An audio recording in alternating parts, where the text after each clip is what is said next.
સુરત રેન્જના inspector general Premvir સિંહે તાજેતરમાં વલસાડ જિલ્લાનો પ્રવાસ કર્યો, જે સ્થાનિક કાયદો અને વ્યવસ્થા સમુદાય માટે મહત્વપૂર્ણ ઘટના હતી. તેમના પ્રવાસ દરમિયાન આઈજી સિંહે પોલીસ હેડક્વાર્ટર અને પોલીસ લાઇનની વિગતવાર તપાસ કરી દળમાં ઉચ્ચ સ્તરના શિસ્ત અને કાર્યક્ષમતા જાળવવાની મહત્વતા પર ભાર મૂક્યો. આઈજી પ્રેમવીર સિંહનો પ્રવાસ વલસાડ પોલીસની કામગીરીની તૈયારી અને સમગ્ર કાર્યપ્રણાલીની સમીક્ષા કરવા માટે હતો. તેમણે વિવિધ અધિકારીઓ અને કર્મચારીઓ સાથે વાતચીત કરી, તેઓને પડતી પડકારો અને તેમને ઉકેલવા માટે લેવામાં આવતા પગલાઓ પર ચર્ચા કરી. તેમના પ્રવાસે ગુજરાત પોલીસની આ વિસ્તારમાં કાયદો અને વ્યવસ્થા જાળવવાની પ્રતિબદ્ધતાને દર્શાવી. પોલીસ હેડક્વાર્ટર ખાતે આઈજી સિંહે સુવિધાઓ અને ઇન્ફ્રાસ્ટ્રક્ચરની તપાસ કરી તે સુનિશ્ચિત કર્યું કે તે અસરકારક પોલીસિંગ માટે જરૂરી ધોરણોને પૂર્ણ કરે છે.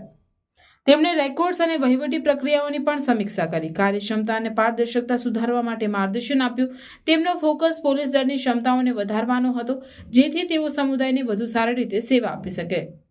આઈજીસીના પ્રવાસના મુખ્ય હાઇલાઇટ્સમાં પોલીસ કર્મચારીઓ સાથેની તેમની વાતચીત હતી. તેમણે તેમની ચિંતાઓને સાંભળી અને જાહેર સેવા માટે તેમની સમર્પિત સેવાઓ ચાલુ રાખવા માટે પ્રોત્સાહિત કર્યા. તેમણે સમુદાય પોલીસિંગ અને પોલીસ અને નાગરિકો વચ્ચે વિશ્વાસ બાંધવાની મહત્વતાને ભાર આપ્યો. તેમના પ્રવાસે અધિકારીઓ માટે મોરલ બૂસ્ટર તરીકે સેવા આપી, તેમને અખંડિતતા અને વ્યવસાયિકતાના મૂલ્યો જાળવવા માટે પ્રોત્સાહિત કર્યા. આઈજીસીએ પોલીસ લાઇનની પણ મુલાકાત લીધી, જ્યાં તેમણે પોલીસ કર્મચારીઓને આપવામાં આવતી જીવનશૈલી અને સુવિધાઓની તપાસ કરી. તેમણે અધિકારીઓ માટે આરોગ્યપ્રદ અને સહાયક વાતાવરણ જાળવવાની જરૂરિયાત પર ભાર મૂક્યો છે, તેમની સુખાકારી અને પ્રદર્શન માટે મહત્વપૂર્ણ છે. તેમના પ્રવાસે પોલીસ દળ માટે કલ્યાણકારી પગલાઓની મહત્વતાને હાઇલાઇટ કરી. આઈજી પ્રેમવીર સિંહનો વલસાડ જિલ્લાનો પ્રવાસ ગુજરાત પોલીસના તેના કર્મચારીઓની જરૂરિયાતો અને પડકારોને ઉકેલવા માટેના સક્રિય અભિગમને દર્શાવે છે.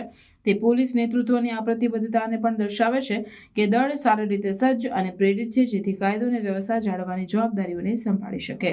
ખૂબ જ સંતોષકારક આ લોક સંવાદ રહેલો. આમાં અમુક સૂચનો હતા, જેમાં એક જિલ્લા જેલની વલસાડ ખાતેની માંગણીની વાત હતી. એને માટે જમીન જોવાની કામગીરી ચાલુ છે. એ પર જમીન અગર નક્કી થઈ જાય તો પછી આ કાર્યક્રમ એ જે પ્રોજેક્ટ છે એને આગળ વધાવી શકાય. એ જ રીતે સરીગામ ઇન્ડસ્ટ્રીયલ એસોસિએશનના હોદ્દે દ્વારા સરીગામમાં એક પોલીસ સ્ટેશન ખોલવાની રજૂઆત કરવામાં આવેલી. આ બાબતે પણ કામગીરી અત્યારે ચાલુ છે અને એ સરકારશ્રીમાંથી મંજૂર થઈ હતી. આ પોલીસ સ્ટેશન પણ શરૂ કરવામાં આવશે. તો એ રીતની અમુક રજૂઆતો હતી, જેનો ભવિષ્યમાં અમે ઉકેલ કરવાના પ્રયાસ કરશું.